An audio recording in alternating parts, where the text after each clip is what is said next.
We recently announced that we raised $2 million, and that was together with our major launch in January. But we actually raised the funding over a year ago.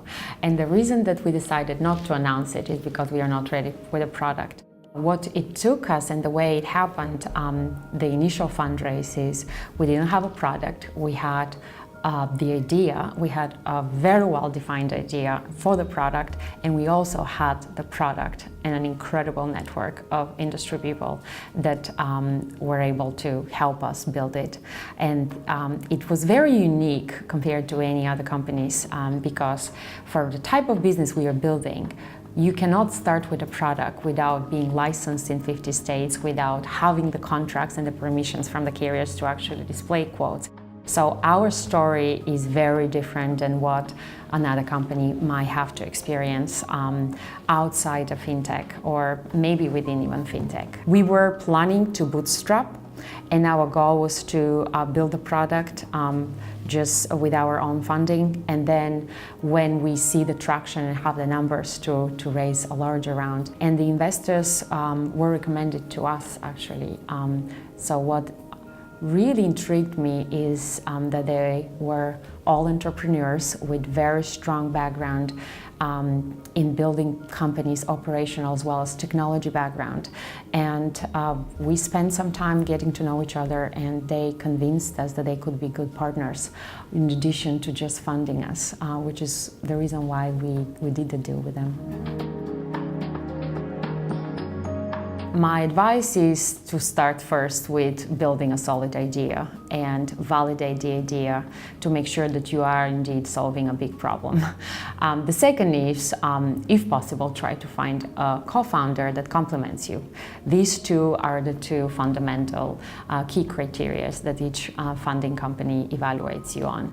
And then the third is network like crazy. Network with investors, network with angel investors, not network with entrepreneurs. Learn, get feedback on your idea, get feedback on the venture, but at the same time filter that, because everyone will give you advice based on their personal perspective that sometimes might be limiting. So filter that and take it.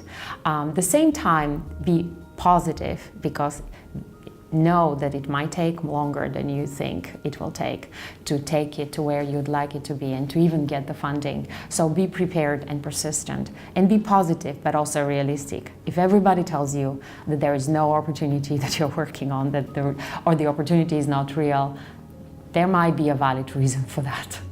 At the same time, if you believe in your idea, if you believe in the opportunity and you have a good team to be able to create it, follow your dream and execute on it.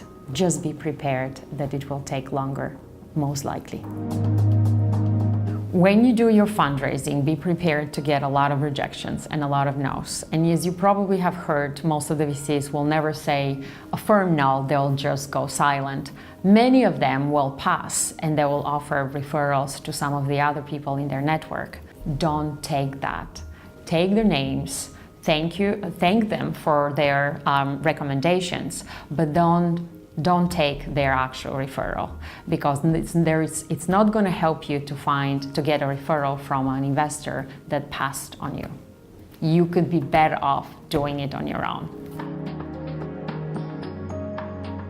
I was new to the insurance industry when I started Insurify, so I didn't know who the vendors are, I didn't know who the players are. I knew somewhat of who the biggest insurance companies are, but it took a lot of time and a lot of networking to be able to find the right people that have insider knowledge that might be able to share advice. So I used the MIT brand and the vision for the product to be able to get people to respond to my emails.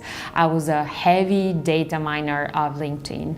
I now have over 2,000 contacts just from pure aggressive emailing of people through LinkedIn and connecting with them and then having them speak with me, then giving me advice. It happened very organically, the knowledge of all the different companies. And with every single conversation, I was building a better idea of not just the competitive landscape, because there are not that many companies in our space that are doing anything different, but more importantly, what is the knowledge and the information and the regulations that I have to be aware of that might not be very easy to figure out from reading a book, because there are no books about it, to really make that business happen, because we are building something that is very unique from a business model perspective that they are not necessarily used to.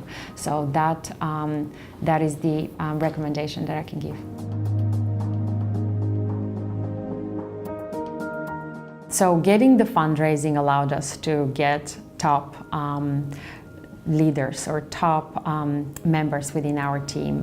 What I have always looked for are three things: energy, intelligence, and integrity. And if they don't have the last, we don't hire them. I have leveraged the peer network and the network of engineers as well as friends within the startup community to get referrals, to be able to get my first hires. And they're incredible. Each one of them uniquely brilliant within their space of focus and expertise.